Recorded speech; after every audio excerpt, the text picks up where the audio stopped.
Another episode of Candid Conversations.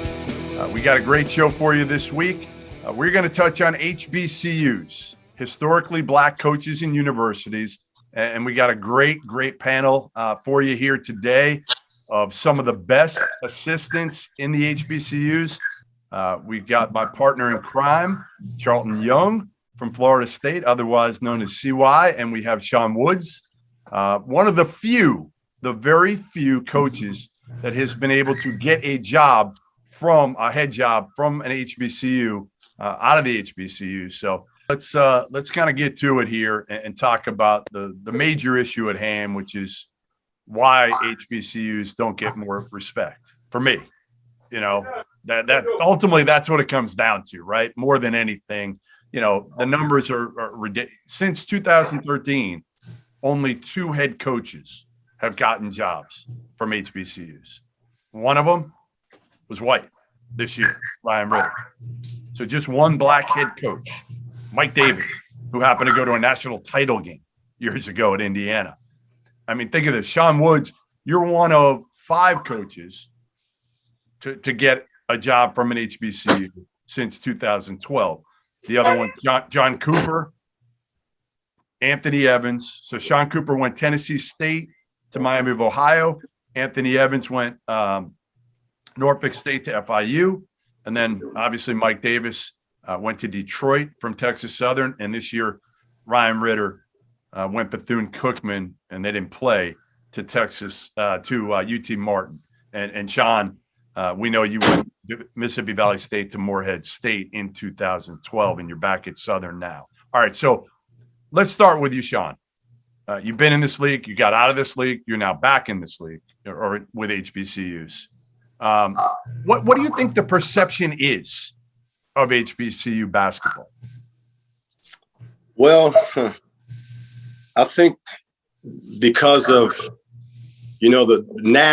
it's starting to get some momentum because of the Black Lives Matter movement, and a couple guys that has stints in the NBA have joined our league, which is the SWAC. And we've been able to do a couple good things, especially when Mike was here in the SWAC. They won a couple games in the NCAA tournament.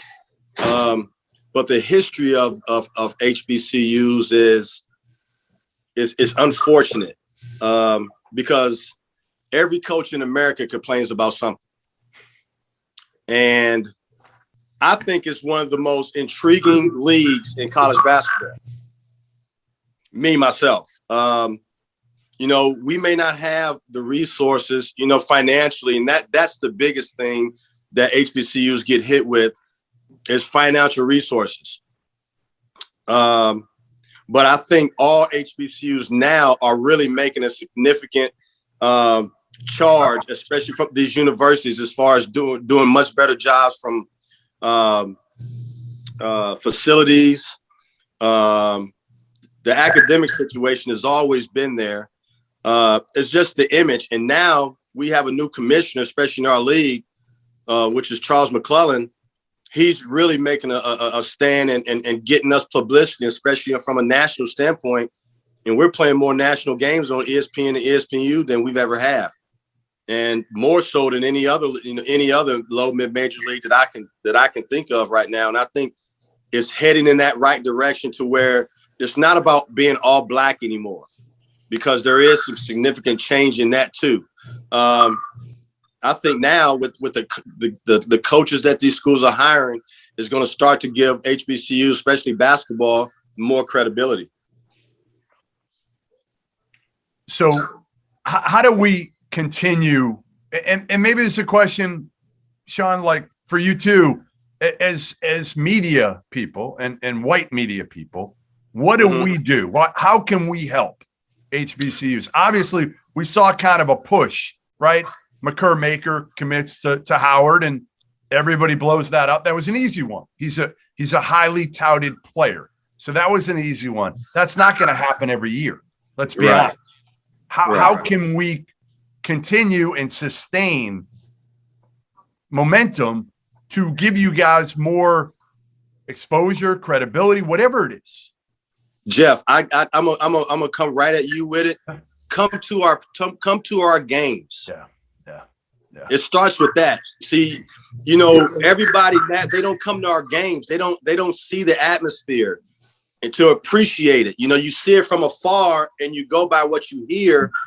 I think you guys need to come and experience it. Come to, not just on game day. Come when it's just a normal day. Watch practice. Watch, how things go and get an intimate feel about it. Then you will, per se, have a better appreciation and be like, hey, this is no different than nothing else. Or you may appreciate the difference from an HBCU standpoint to where you want to get it out there because you can't tell the story unless you come in with us and hang out with a guy like me and say, hey, I hung out with Sean Woods at Southern University. Boom. Now you got a story to tell because of your credibility. Now people will listen. Well, shit, if Jeff Goodman says it's sexy to go to Southern University or Texas Southern or whatever, because everybody wants to hear from you. You know what I'm saying? You and guys like you give the check mark. You give the okay. You know what I mean? When you say something, people listen and give it merit. Well, come hang out with me. Come hang out with us. And then you'll be able to tell the story, which will give us more merit and give us more credibility, if you understand what I'm saying. 100%. Woods, and we got an even bigger problem, and I'm going to take it a step further. I'm honored to be on the call with you guys. I'm honored that this is the first time we've had a successful group of African-American historical Black college coaches on a national deal talking about basketball. Number one, last week, the reason we're doing this show, we had Turnkey Search Firm, who we have a tremendous amount of respect for, who is very, very good, has been good to assistant coaches, and has been good to minority coaches. But they made a couple comments that I didn't agree with. That black college coaches don't market themselves, that they're not out. I want to clear that up right from the beginning of this show.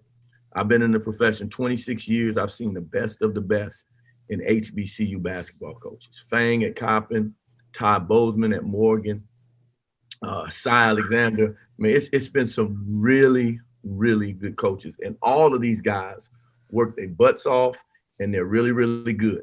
But I'm glad what happened last week happened because we needed to address the elephant in the room as a profession.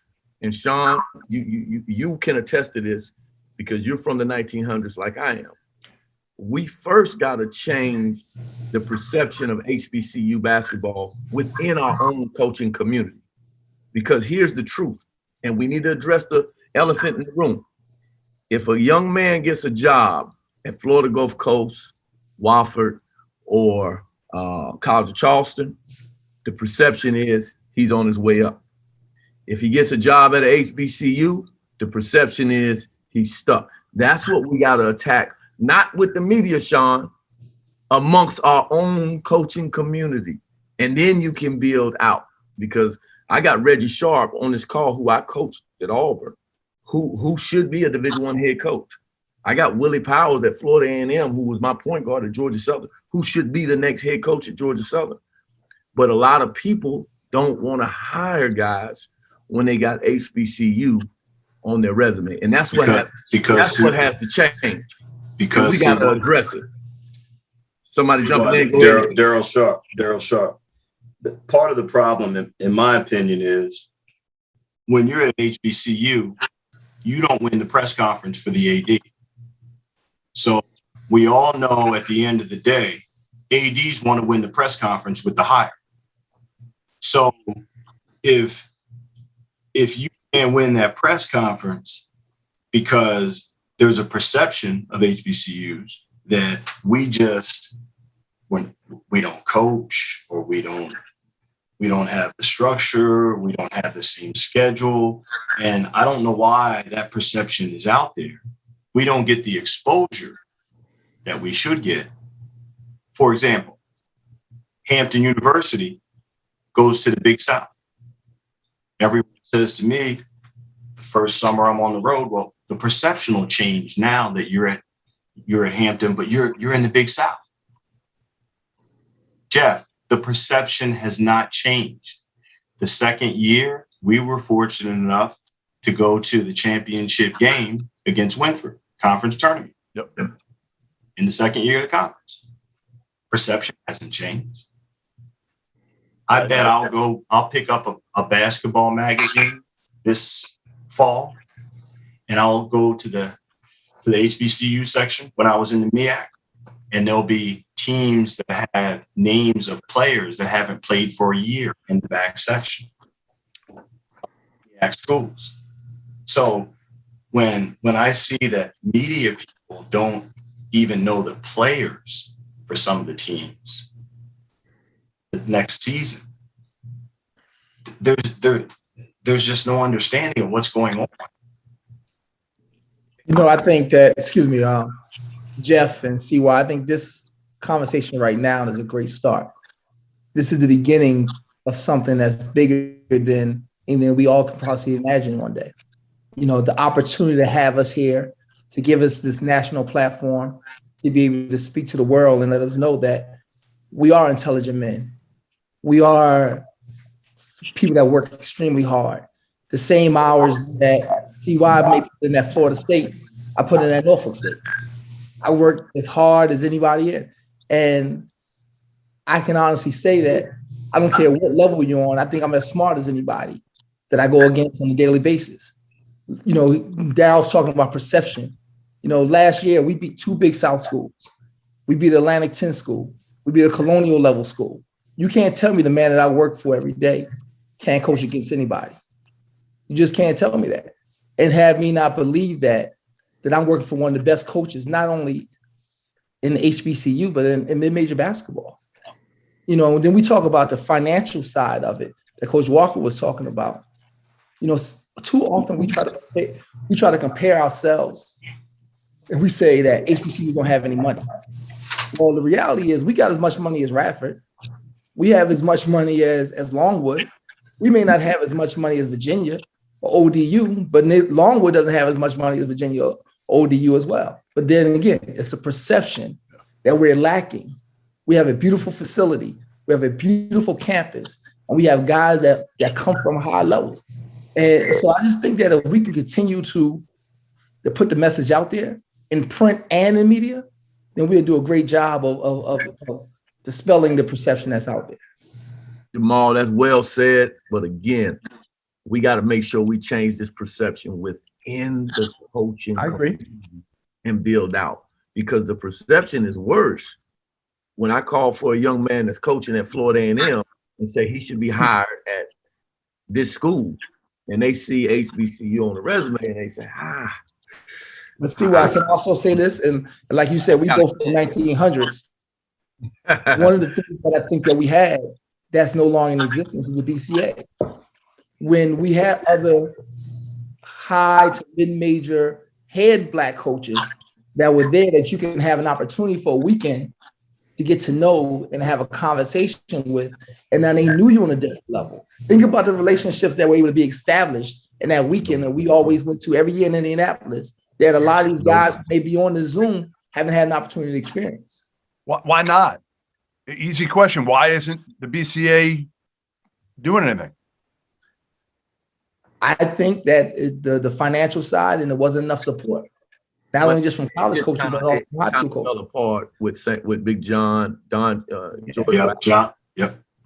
Thompson, Chaney, those guys were the driving. Nolan Richardson. Yeah, those guys were the driving force.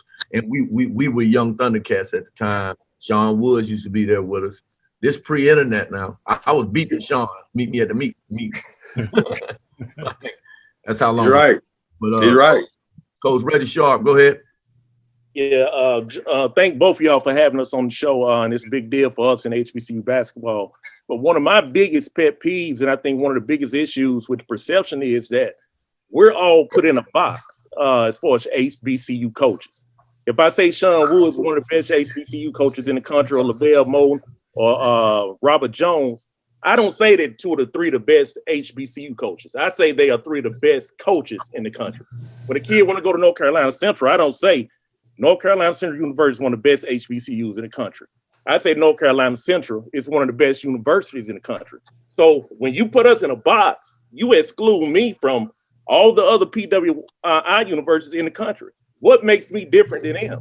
And you all doing a great job getting us on the podcast. But and I don't want to say an issue because I want to make sure y'all know me. See why me and you talk every day. But you have a lot of other podcasts too. Why are we on the HBCU network? I feel like I can talk to VCU. I feel like if Auburn is there, I feel like if Florida State is there, I can talk to any forum about basketball and the business of college basketball. It don't have. We have. Listen, one thing that CY and I have tried to do is we have had other HBCU assistant coaches in the other podcasts we've done, and we're going to continue to do that. Obviously, this one we wanted to be devoted solely to HBCUs from people other than CY. And me and Rob that have coached in it, that can talk about it, that know it, that live it. You know what I mean? Like, but we're going to continue to have and try to make sure people understand that it's not everybody else and you guys. That's how I feel to us a lot of the time. It's everybody else. But when the conversation gets too big for us, then let's talk to these guys. But I feel like I'm sure like the rest of these guys in this room, we can talk about basketball with anybody in the country. I know I can. I know I can talk about the business of basketball with anybody in the country. So it's indirectly disrespectful to say, all right, let's get all the HBCU guys because they're good in their lane. But when it's time to get to the other lane, are they really that good or are they good in their own lane? I think all these guys, all these head coaches running games can coach anywhere in the country. And they don't have to be singled out to say they're HBCU coaches are great in that realm. I think they're good in college basketball in general. So I think if we can change that narrative, and this helps, and thank you, I'm not getting on to you with who you have on your show, but I just think that mentality will help everybody moving forward to say, look, these are HBCU coaches only, and we love our HBCUs, but I'm a basketball coach. So don't talk to me about being, oh, those are HBCU coaches. No, we are basketball coaches in the NCAA, and we demand the same respect that everybody else has. So I think that's one of my biggest pet peeves about this whole situation. And Reggie Darrell Sharp from Hampton. Jeff, another thing I wanted to say was it just seems like as an HBCU coach, we're not relevant in the conversation until we make the NCAA. Once we make the NCAA, then we become relevant with the field of 68. Until then, we are kept in a place with other HBCUs. Yeah. So I don't know how we change that. You want to know? You know, I think that's a great thing. You know what it starts with? It starts with our own. It ain't just us coaches. It's got to be the major perception of where we are and who we're dealing with. So, for example, it starts with the whole SWAC mentality, the whole MEAC mentality. You know, sometimes, you know, there are things that we're perceived to be something and we don't even know why we're being perceived as that. You know, I'm not an HBCU guy. I'm a basketball coach. I just happen to coach at Mississippi Valley and happen to coach at Southern University. But when I first got to Mississippi Valley, I was an outcast. You know, and I was like, I wasn't one of them. Right. And I was supposed to be different. No, I'm a basketball coach. I'm just like y'all. I'm just in the realm to compete in a league that happen to be called the Southwestern Athletic Conference. Just because I didn't go to a SWAC school or I don't have SWAC ties doesn't mean anything. You know what I mean? But we got to get out of there too. Sometimes we hurt ourselves with our own mentality. And Jeff, sometimes, you know, everybody learns from somebody. And Reggie's right.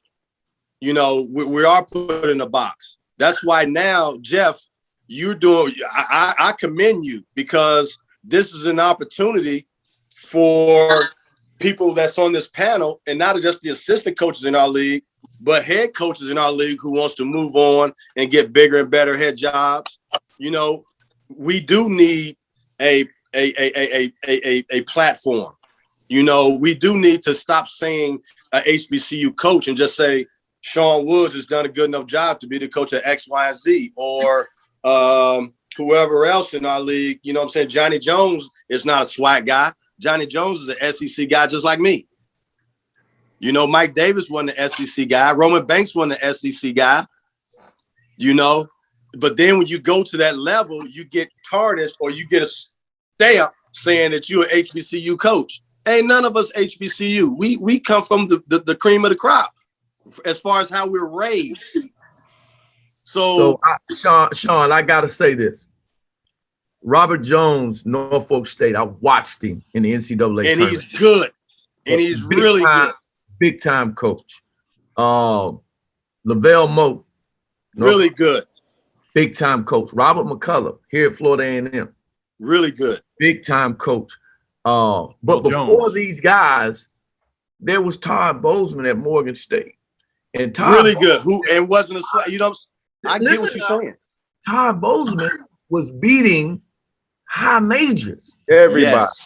Yes. And see that and so I'm asking the question. Two of the best days of my life was watching Ben Jobe beat Georgia Tech. And Ben Jobe was a mentor of mine. I love him. I miss him every day. And watching Fang beat South Carolina. Two of the best days of my life. My question to the guys on the call, us starting from the inside, is it an issue with the sports information departments at our respected HBC universities? Like, we got to do better, CY, and that's I'm asking. I don't know that. Go ahead. We have to do better to help ourselves. That's what I mean by we do have to do a better job to help ourselves. You know what I mean? But and on hindsight of that, we got to get out of that image of doing that. You know what I mean? But every big time coach is a big time promoter. I don't care what nobody says. You know, everybody has to become Muhammad Ali, so, you know, some form of fashion to get to where you're trying to get to. But right now, me, Sean Woods, who has a great relationship with Jeff Goodman, you know, and you see why you and Jeff put this thing together. I am saying this as a head coach. This is where it starts. Everything needs credibility. And we haven't had enough credibility to break that whatever image that's perceived on HBCUs. And I don't understand why, because there's been pros coming out of there. I'm talking about listen, that's on us. Robert That's the media. Tennessee State, Anthony Mason, Tennessee State, Lindsey Hunter, Jackson State, O'Quinn, Ben Wallace, Virginia Union. Like, it's been pros coming out there. So obviously the game is better than what we're putting it out there to be. The level of talent is better. And that's why I want to have this conversation. We got to talk about it. I'm sorry, fellas. Let me say this real quick. It's for me, what I've gathered is when you're talking about inside, you know, in your administration or in your sports department, some of those people there haven't seen other ways to do it. You know, have an opportunity to be at a PWI side and then coming over to an HBCU side, things are done differently. Their approach is at a different level because a lot of those people have come from different places, like in the coaching world, where a lot of people in HBCUs have been there for so long, they're accustomed to their role. They're accustomed to the way things are. And in their mind, it's worked. It's worked. If Norfolk State has won, you know, 3 in a row, and Central's won 4 in a row, it worked. So why do we need to change? You know what I'm saying? So, and that's tough. It's tough. And then the second thing I wanted to touch on, you guys were talking about earlier with the BCA, JB saying with the BCA, there's a lot of things out there like Top Connect. I don't see a lot of HBCUs at Top Connect. When I see it come across the Twitter page, I see 1 or 2 brothers, but they're not from HBCUs. You know, so that's where I find it tough. And as an assistant, leaving a PWI and coming over to HBCU, the question you get is, are you going to get stuck? You know, do you feel like that's a good move? But you know who that question is coming from? It's coming from us. Yeah, we're asking ourselves this question. A lot of the conversation. See, why I was just one of a few guys or several guys that I reached out to upon taking the job at Texas Southern. As I said before here, I was the associate head coach at UMass. I had been there 9 years. We had success there. I mean, I think when I first got there, we won 12 games. Before I left there, we had been 12 in the country there. And we did that with mid-major guys. You know what I mean? So the work and the grind was there. You know what I mean? Up on taking the job here, Mike Davis was the coach at the time. And I had a decent relationship with him. And so I knew the job was mine if I wanted it, but I didn't even take it right away. You know what I mean? And he was such a good guy. He held the job for me the whole summer and just said, if you find something else, I'm not disappointed. If you do, it's yours. And I think that was just a reflection on how good of a guy Mike Davis was, but also he understood the perception. He understood the other things that I was hearing. And I think CY alluded to it earlier. It's like a demotion, the perception. You know, when you go to HBCU. And I think that's got to change.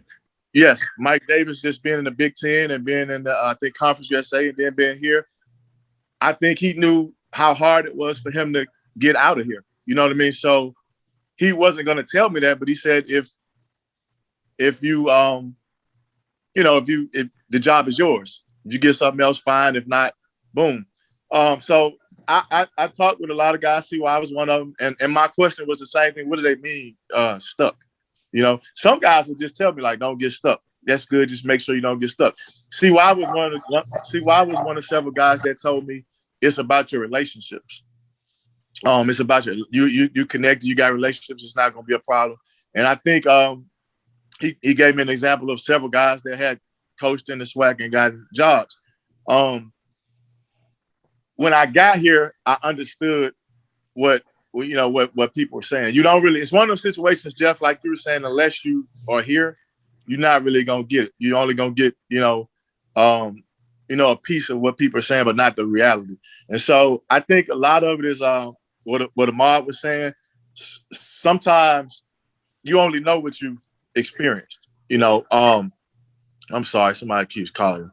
You only know what you've experienced. So that's in terms of the media relations, in terms of the, coaches. I think sometimes it's unfortunate when guys have not been outside of the league, because now you start talking about budget.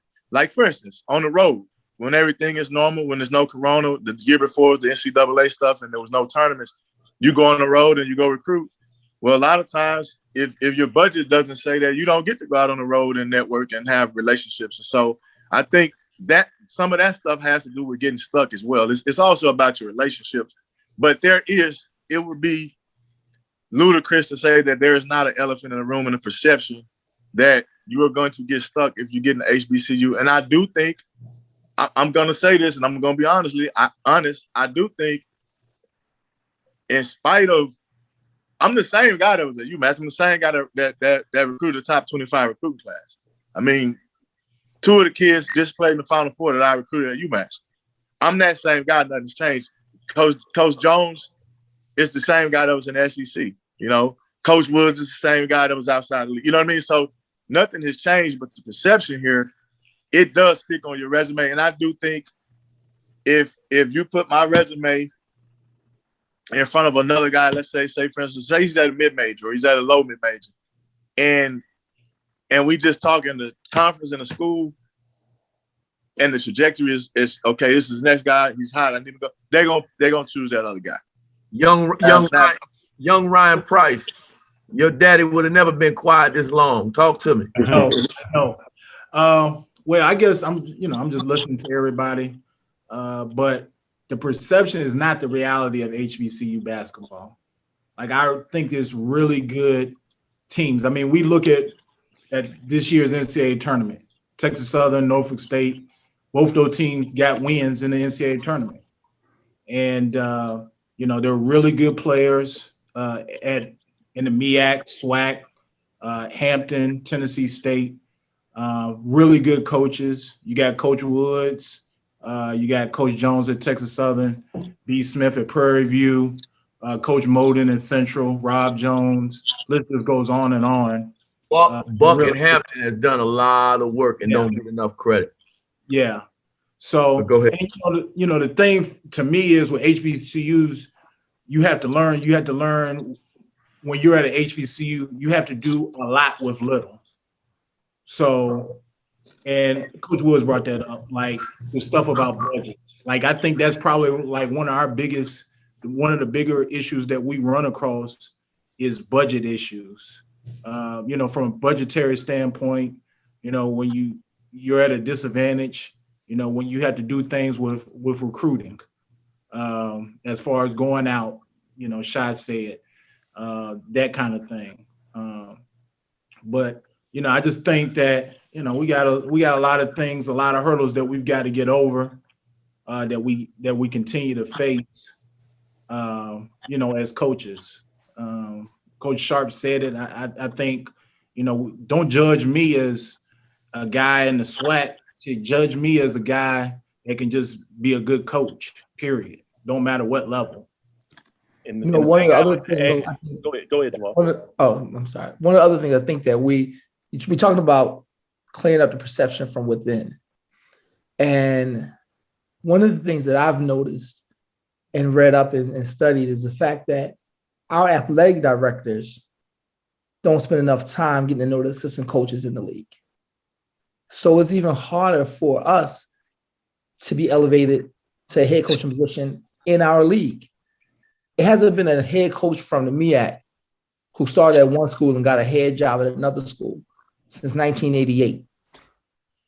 So you can't tell me that a Reggie Sharp, who's been a part of 3 MEAC championships, wouldn't be SWAC worth championship too now. 2 SWAC championships too now. Yeah, okay, I'm sorry.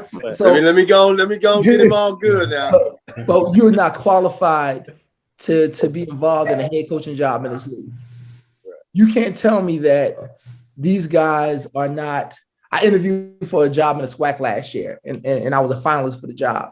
And after I didn't get the job, he hired someone from within the league. And I reached out to the athletic director and I congratulated him because I thought that was an admirable thing to hire someone from within your league to give another young man an opportunity to elevate. So sometimes I feel like our ADs don't even respect the work that we do. So to clear it up from within, it has to be cleared up from the top.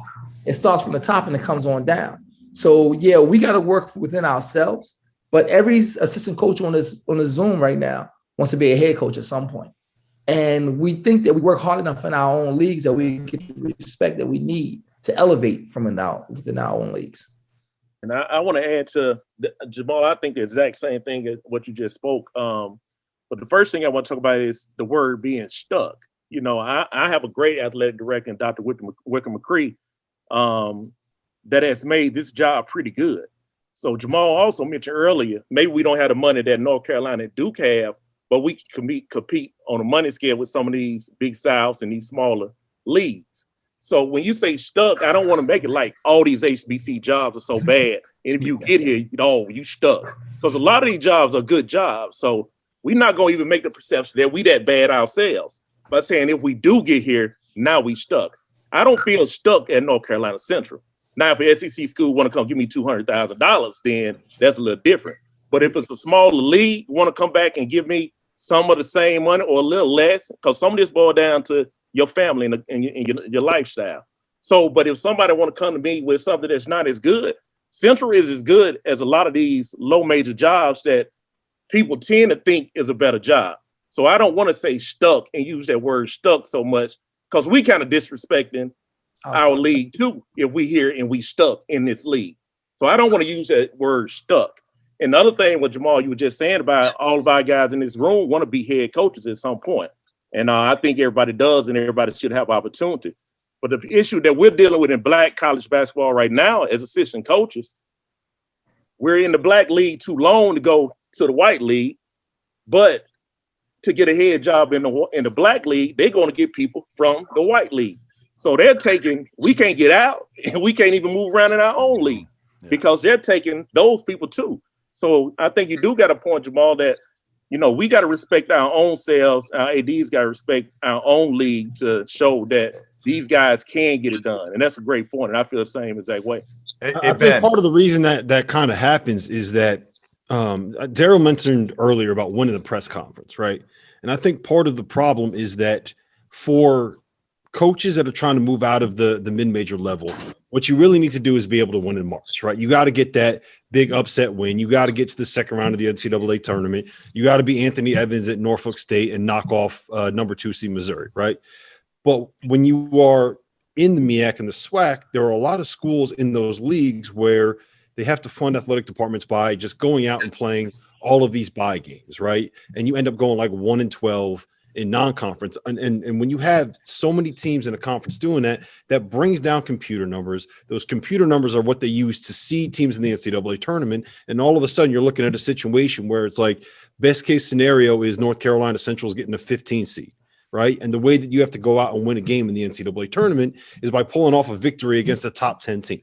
And that's very difficult to do no matter what level or no matter what team you're playing against. Like there's a reason why top 10 teams are top 10 teams. And part of the reason why we wanted to do this and part of the reason why I thought having this specific conversation and this specific podcast was so important is because it should be on us, right? Like one of the things that really stood out to me about that Zoom CY and what Turnkey had to say was that they put it on the coaches in the HBCU conferences to promote themselves more. And it should not be that way. It should be guys like me and Jeff that have a platform whose job it is to highlight the best stories in the sport, going out and finding the guys that are the best stories in the sport. Jamal, yesterday I was on the phone for 45 minutes with Robert Jones.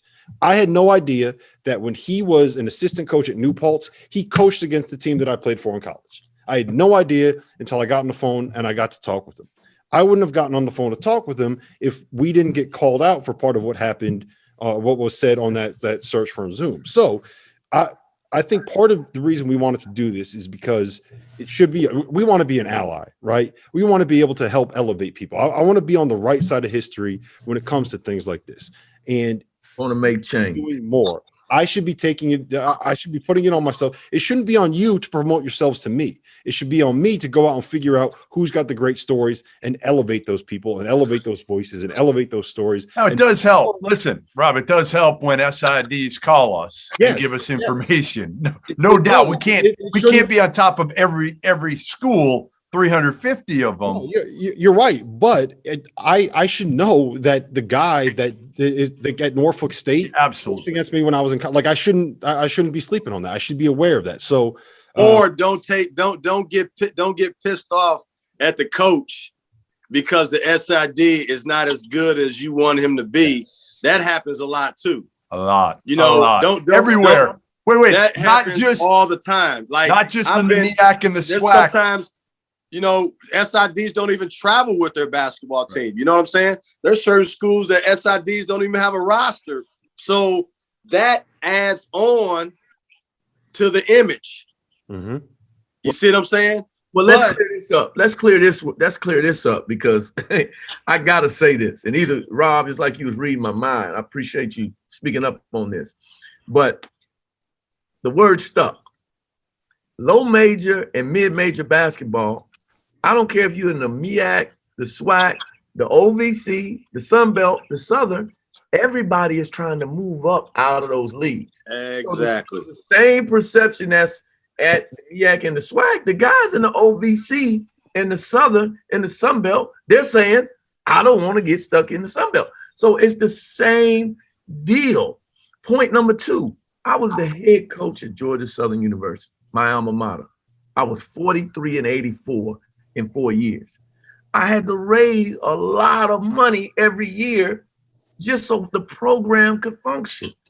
So the same issues that Black college basketball HBCUs are having, the head coach at Jacksonville State, the head coach at Georgia Southern, the head coach at Morehead State, he has to raise a ton of money so the program can function, which every year kills your record.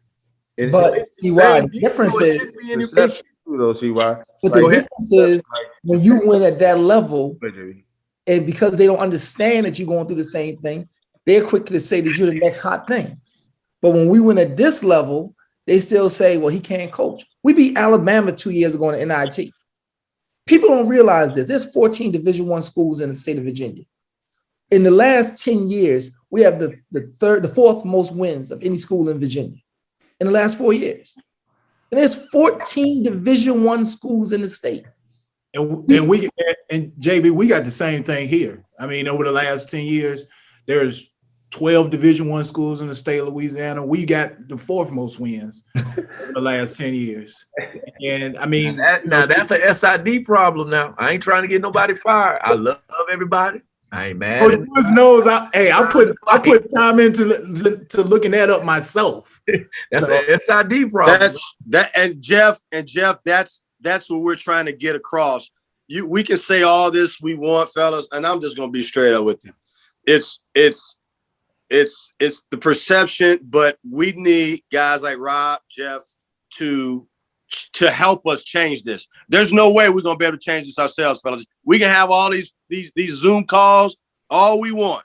You take Rob and Jeff and everybody else out of this equation, we're still at the same situation. We need them to come in and understand and judge us on being a basketball coach and the success that we're doing, because guess what? We're still the successful ones, the ones that are successful, like some of us, we're going to get the mid-major and the high major guys to come back and play for us.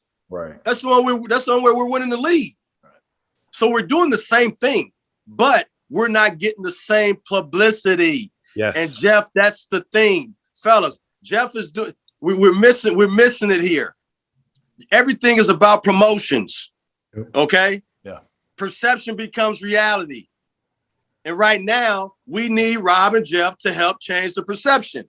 The Black Lives Matter changed it a little bit, but here's the deal: they're talking about, okay, you guys, high major guys, top 100 guys are considered HBCUs, right? You only get one chance to make your first impression. All our facilities ain't great. Right. Okay, them dudes still want to be pros. So if you go, say for instance, you take 5 visits, okay? 3 out of your 5 visits, you go to 3 HBCUs, and you go 2 to PMI, okay? Now, 2 out of 3 of those HBCUs, facilities, training facilities, all that stuff, awful. Guess what's going to happen? It's going to spread like wildfire with 1 to 2 high major guys. Really? Well, everybody's going to know how is it at so-and-so because they've never been there. Jeff Goodman is going to ask that kid, how was those facilities? As soon as that kid says, this was none, that's awful, but this was pretty good, what do you think Jeff Goodman and Rob's going to say? So then it's going to kill the perception again. Yeah. You see what I'm saying? So, but guess here's the deal. It ain't going to happen with the High Points and the Woffers and the whoever's. Right. You know what I'm saying? No matter, their facilities ain't the greatest. Right. But that doesn't matter. You understand what I'm saying? They're not even an issue. Right now, the issue is HBCUs, okay, coaches, schools, the whole 9 yards. All right. So all we need, forget facilities, forget anything else, is for Jeff and Rob and guys like them to promote and talk about us just as much as they're talking about everybody else. And that's the only way it is going to change. We can go out here and say BCA, all we want. Knock on doors, boom, boom, boom, boom. I'm Sean Woods. I'm CY. I'm this person. But if Jeff Goodman and Rob don't say anything about it, it's nothing. It doesn't reach national news. So how much do you guys think the lack of overall black head coaches in the game has also hurt? Because obviously you're talking about, again, not having a BCA right now.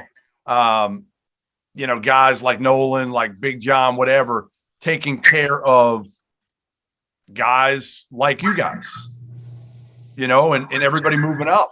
Do you feel like now there were a lot more black head coaches that got hired in this past cycle that may help you, or not really? Or am I looking too much in Jeff, Daryl Sharp, I think when you talk about John Thompson, you talk about Nolan Richardson, I mean, it was a different era because of the media, but also those guys were Hall of Famers. Right. So, I mean, those guys can do what they wanted at that time. They were untouchable. College basketball has really changed since then. If in today's world, I mean, we don't have guys like Nolan, like John, that are Hall of Fame caliber guys. We got really good coaches. I'm not saying we don't have Hall of Famers, but those guys were in a special place. Yeah, they could do whatever they want. Yeah, they were secured. They had Fearless. security. Yeah, absolutely. Yeah. Well, let me say this: the professional development part of it, I don't think is an issue. There's a lot of really good professional development deals out here. I'm on the board of directors of a Step Up with Felicia Hall Allen, which is phenomenal. That I think all the coaches should be involved with. So there, even though the BCA is gone, there are professional development turnkey. And the young lady that got everybody upset last week, Katie, I mean, she started a minority coaches deal, and it's very, very good. So, you know, that's why, you know, I said what I said about turnkey. I have a tremendous amount of respect for him, even though I didn't agree with some of the comments.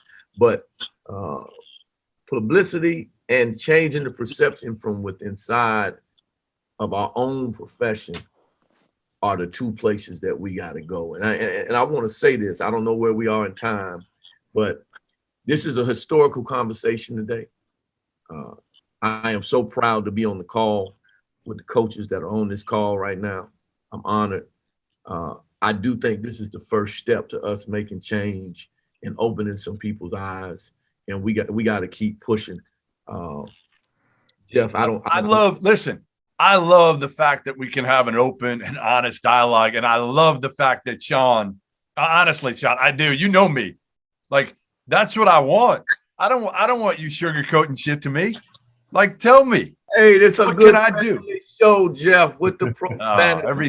Every time I screw up and I drop one profanity. And Charlton yells at me every time.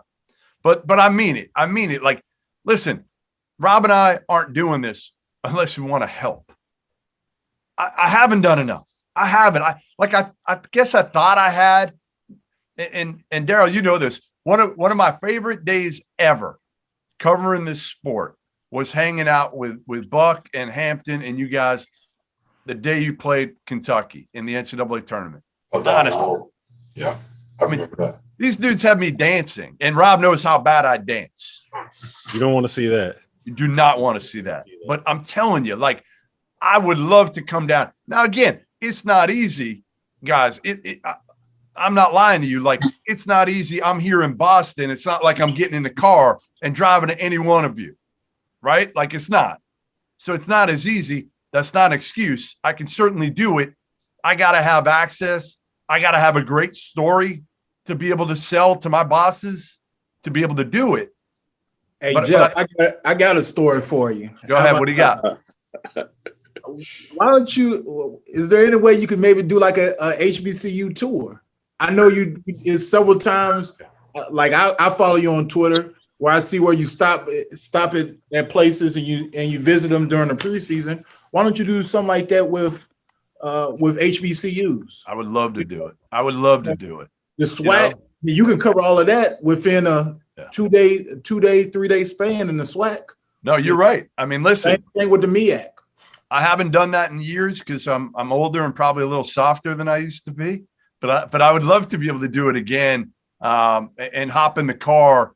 I mean, that was one of the reasons I did it in the Midwest, because you could hop in the car and get to a bunch of different places within a week time and get 7 or 8 practices in. You can do it in a MEAC. I mean, in the SWAC easily. Really? You get from Houston to Louisiana, what, 3.5 hours? 3.5, 4 hours? 4 hours. Yep. You know, Montgomery from us is 5.5. You know. Hey, Jeff, you guys had said something about this earlier about, you know, it being more black head coaches now than previously. COVID kind of helped boost it up a little bit, and the Black Lives Matter helped boost it up a little bit. But I think all these young men are promoting themselves at a high level, and for us to continue to do that with your help and along with, you know, your counterparts, that definitely put us in a good spot. But we're battling, like CY said, we're battling the same thing with all the other schools. You know, CAA, Southern Conference, we're battling the same thing, and the budgets aren't really that far apart. And it's funny because being at High Point for 7 years, and then going to A&T, the athletic budget was very comparable. Really? It might not be now that Coach Smith is there, but prior to that, it was very comparable. So the facilities, I think if you're comparing the MEAC and you're comparing the Big South from top to bottom, they're equal. You got a handful of good ones and a handful of bad ones. You know what I'm saying? Before we're going to wrap in a little bit, but I want to give everybody a chance here. I know, Ben, how different is it for you, being that you're not in the MEAC or the SWAC, you're in the OVC at Tennessee State. How different is it for you? I mean, we feel like we are. I mean, we get treated differently a lot of times, with, game situations and things like that. But Coach Collins, our head coach here, he's an extremely positive guy. You know what I mean? And I can only say, the teams like Belmont and Murray State, those are the teams that kind of carry our league. And when you have teams like that that's carrying our league, you get more positive media attention. And when I was working at Jackson State and I was in the SWAC, we need more media attention like this. It needs to be positive though. You can't just show a SWAC team or even Tennessee State going out and getting beat by Florida State and then never covering them again. Because then you're forgotten. And that's the reason why people don't know about us, is because the national attention. We don't have that. We need to get that. And that will definitely show the great coaches that are here. I mean, you can't tell me that Coach Woods, with his budget, being a great coach, getting the kind of players that he can get, if you give him even more money at a better school, a school, I wouldn't even say better school, at a higher level school, he can't do even better than what he's doing now. But I mean, people have to know him. We have to see him. You know what I mean? And I think that's what's lacking at HBCUs in our profession, is we don't see each other. And I think we don't spend enough time with each other too when we're out. We don't promote each other enough when we're out. Coach, I think part of that is on us too, because we mentioned like winning the press conference, right? Mm-hmm. I think, and I got to jump off here in a second because I got to go take my son to a practice. But the last thing I just want to say is that it should be on me and it should be on Jeff to be able to make it so that you don't have to be a 16 seed upsetting a 1 out of a HBCU to be able to win a press conference. I should be able to make it so that Sean Woods or Robert Jones or Lavelle Moulton is somebody that that an AD can hire and be proud of hiring and not have to worry about fans or boosters or whatever it is. It should be on us. So my numbers in that group text, please, if you have anything for me, don't hesitate to reach out. I'm here. I want to be an ally. I want to help, and let me know what I can do. Thank you. Appreciate you, Rob. Thank you. To me, guys, the reason why people on the outside don't respect it as much when you win so much, like Coach Woods won a lot, Will Jones has won a lot, Rob Jones, and I know how good these guys are. I have to scout against them. Shit, it's tough. But the problem is, well, people don't respect it because they're saying you're beating each other. You know what I'm saying? That's who you're beating. So that you're not outside of this HBCU league and beat in their mind. We know how tough it is to win. But what they're saying is, hell, he good because they beat each other. I mean, that's the way they look at it. I know. No, you're right. You're absolutely right, because if Tennessee State beats Belmont, it's a totally different deal. Totally different ballgame. It's a big deal. Yeah. It's a big deal. But if we beat Norfolk or they beat, like, now we beating each other. So that's why you winning, because you're the best of each other. Yeah. No, listen. Again, I think I'll take the brunt of this because it does sound like the number one thing that you guys are saying that can be done better, that's easy to fix. The perception is with the national media, and I'll take that and certainly do better. I try to. A lot of the things that I've done over the years have honestly been for low and mid-major guys, like when I did the top assistants in the league, when I ranked the schools in every league. I try to do that because, I mean, let's face it, like CY doesn't need the attention at Florida State. But when I do some of these things, it's with you guys in mind. But sometimes, again, I forget the perception is so different with you guys in the HBCUs as it is even with the America East. I don't look at it differently. I really don't.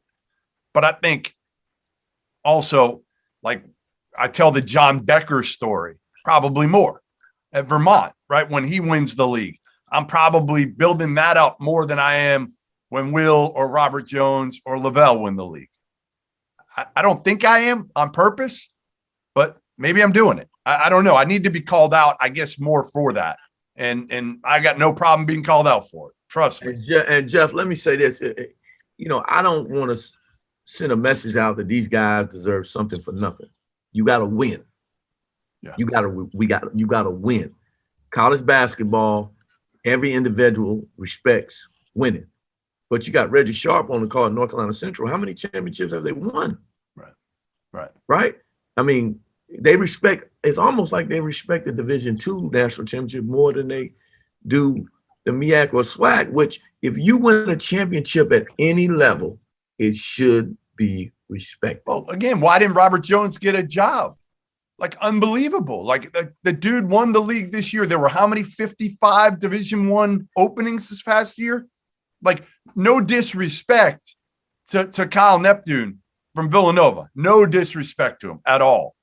But, like, Robert Jones is from New York, right? He didn't get Fordham. And did he get interviewed? He did. He did get interviewed. He did get interviewed. He did. He was in the mix. Good. He was in the mix, but you wonder how much the perception hurt him. One guy comes as an assistant coach from Villanova. Now, again, hey, listen, he's been a part of 2 national title teams. Give him credit. But that's the thing that Coach Sharp was mentioning. You know, winning the press conference. Right. You know, the guys won the press conference. They've won a couple national championships. Right. He's been on that staff. And you got to respect that now. He won 2 national titles. Totally. You got to respect that. But Coach Jones has one sitting in that seat. He's been in that seat. He's been in that hot seat. You know about it. I've been there. Pressure of winning championships and battling every single day in that seat. But hey, listen, fellas, I'm with y'all on everything. But you win 2 national titles. Judo, well, let's take another. I love y'all boys. I want to go with you on this. Let's take another situation. The James Madison situation is right here in Virginia. Now, we didn't play them previously, but he didn't even get a phone call. And he's living in Virginia, coaching in Virginia every day, and that's asinine. Now that's Mark from Georgia Southern. No disrespect to Mark, because he did a phenomenal job this year. But we also beat them this year. So call a spade a spade. You know, so Rob, maybe not for them. You're right. Maybe they did win 2 national championships. But there are a lot of other schools that have passed by him, and he's right here locally, and they keep on going. It's not because he can't coach. Because if you spend 5 minutes with him and you talk basketball with him, you'll know that this man knows what he's doing. I'm one of his biggest supporters, man. He's phenomenal at what he does, and I've learned a lot from him working with him for the last 5 years.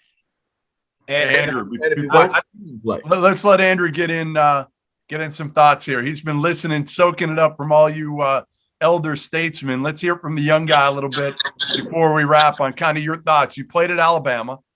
You've only had a short experience here, at an HBCU. What do you think when you hear all this? Is there anything else that you think that can be done to help change the perception, to elevate whatever it is? I appreciate being a part of this. Sitting here listening to you guys, I have learned a lot. I think getting the more media exposure out there will help. And a big part of it, I think, is the financial situation. I go back to when I got recruited, and I'm thinking about my future. What's gonna best help me get to where I'm trying to get to.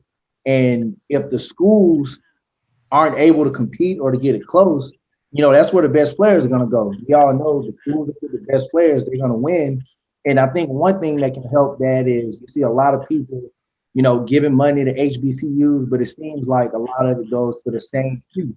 I think if we can find a way to spread some of that money around to where the same 4 or 5 aren't the ones getting a lot of money, and maybe that's where something where getting the propaganda out there, getting more media exposure will help.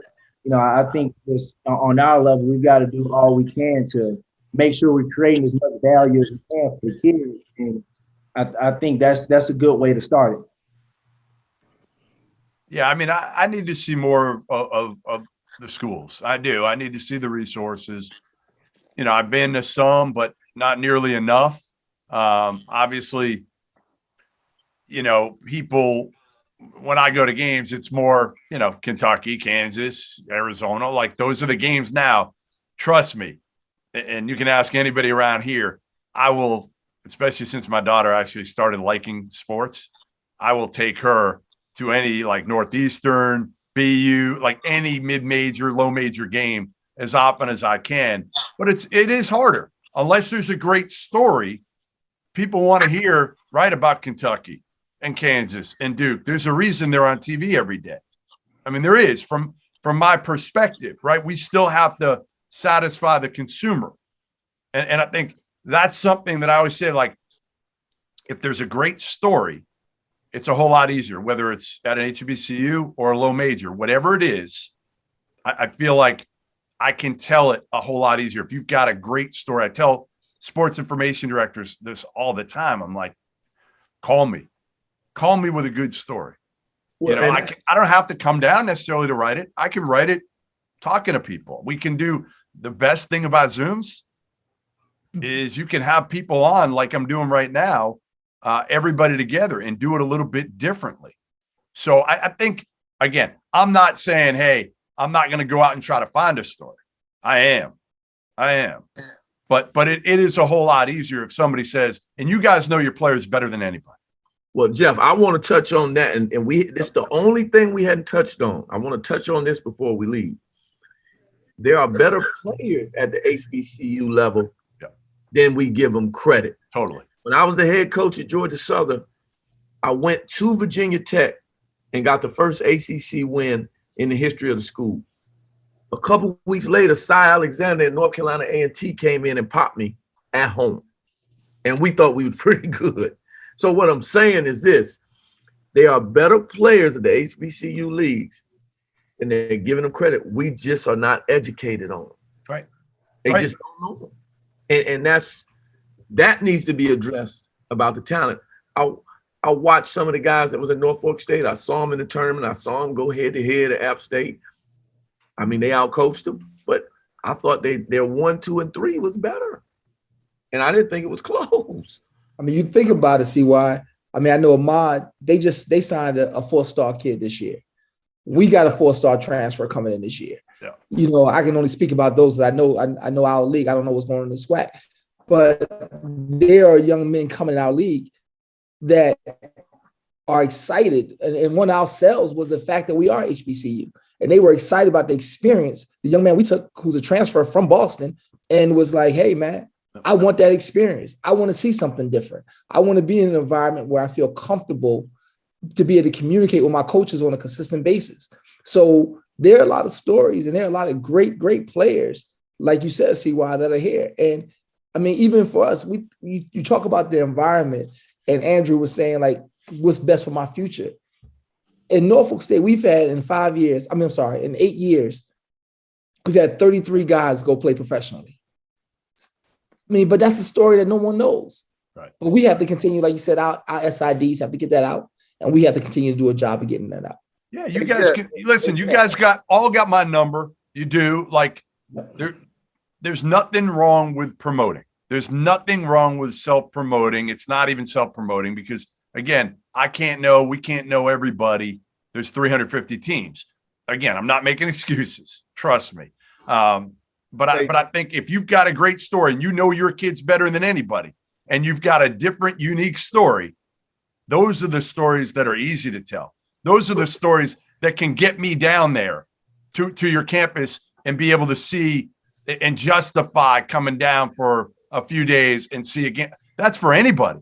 Like, that's not just for you guys. That's for anybody. It's hard now because the climate is different, where even ESPN, everybody's cutting back.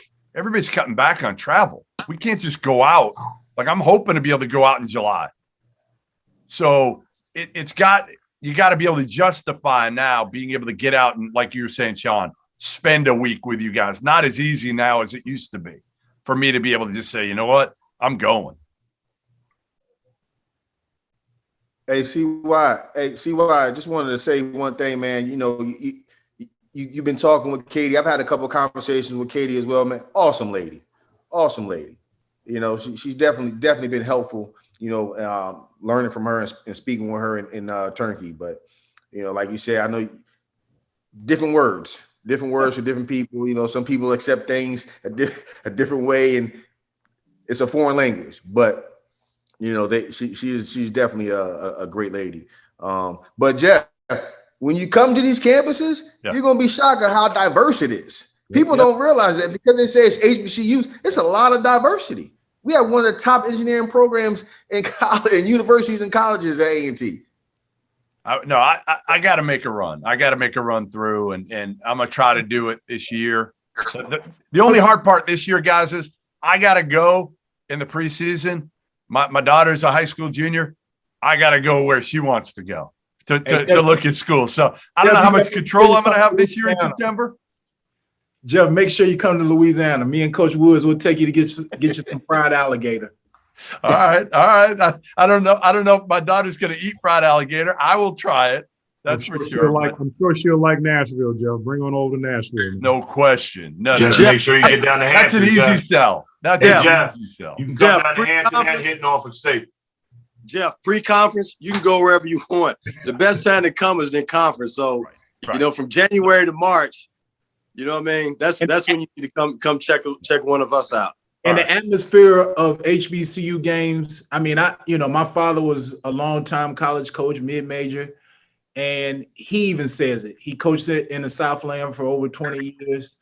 The game atmosphere of HBCUs compared to low mid-majors, Southland, OVC, all of that is better. Not even close. It's not even close to it. I'm going to tell you, I remember CY when you came down. I think you were at Georgia Tech and you came down to TSU. Blew your mind.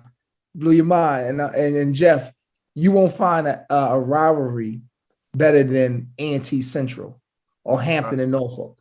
Those environments and those game days is tremendous. The atmosphere is electric.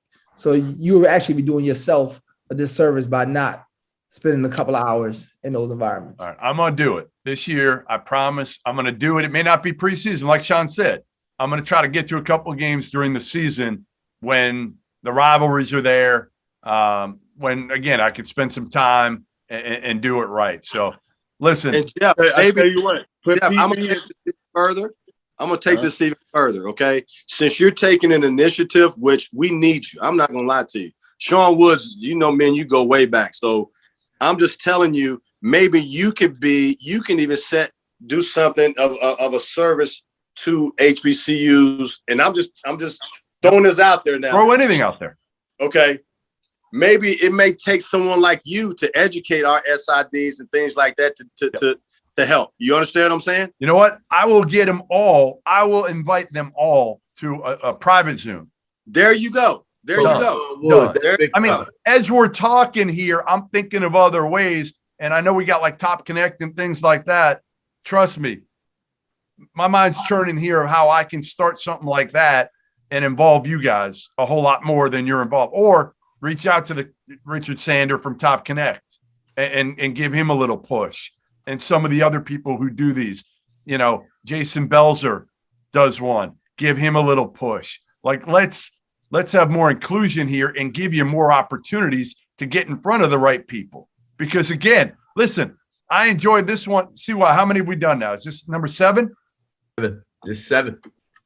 I'm not just saying this, guys, because CY knows, like, I ain't full of. I'm just gonna be honest with you. Everybody on this panel and the rest of the coaches, assistant head coaches, they need you just as much as John Calipari needs you, as much as Bill Self needs you.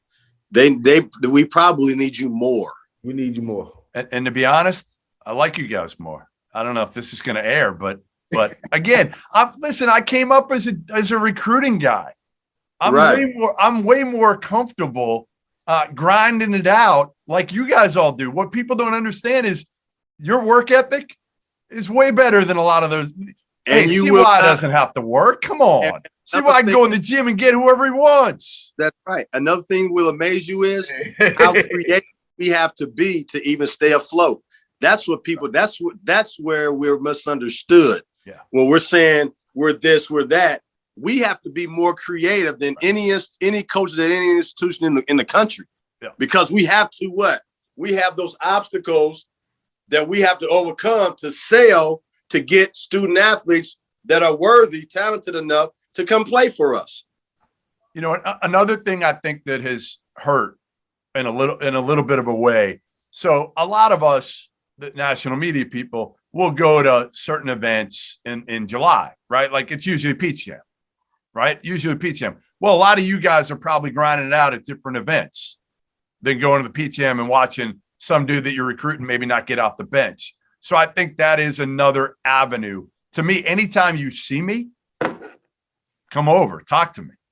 Like I'm going to try to go to Adidas and Under Armour in what, Atlanta and in Georgia and Alabama that first week in July. I'm out.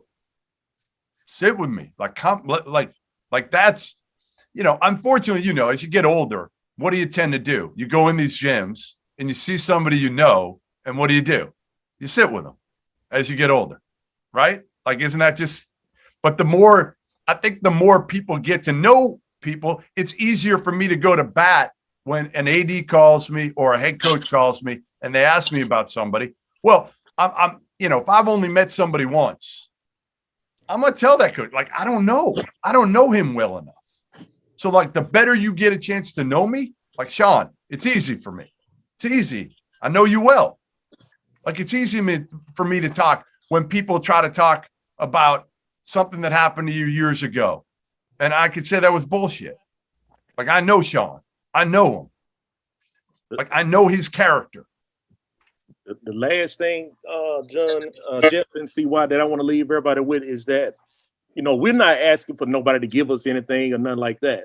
So this is mostly for the young coaches. Andrew, I know you pretty young. War Eagle, by the way. But I know you pretty young. But this is for the young coaches that's watching this in HBCU. If you want to get what you're worth, you got to carry yourself for what you think you're worth. So make sure you always take care of yourself and do all the things, work hard, do what you need to do in order to get to where you want to go. So I think that's the main thing is we just want what we think we're worth. But if you also want what you think you're worth, you got to carry yourself in that way. So I think that's another issue that we got to make sure that we got our grips on too. Just carrying yourself the way you want to be perceived. Listen, I appreciate it. I appreciate everybody's time. It was great. Again, I hope it was helpful. You know, again, CY and I started this to try to help coaches. And in my opinion, nobody needs more help than you guys to be able to change that perception. And I think you're right. Like it starts with me. It starts with the media. And I'm going to do my part as best as I can. And I need you guys to call me out if I don't. And I need you guys to let me know what else you may come up with another idea that you're thinking of throughout the season. But reach out to me. Reach out to me. That's the biggest thing I can say is communication. And I'm here to hear anything and try to implement anything I can do to help. Because listen, as I'm getting older, it's all I want to do at this point. That's all I want to do. And you guys know, same thing. Everybody's kind of getting older and, you know, other than Andrew, who looks like he's 18, you know, everybody else is kind of getting older at this point. And, you know, you want your opportunities that you deserve. So again, thanks for doing this. Candid Coaches Conversations. And we will see you next week.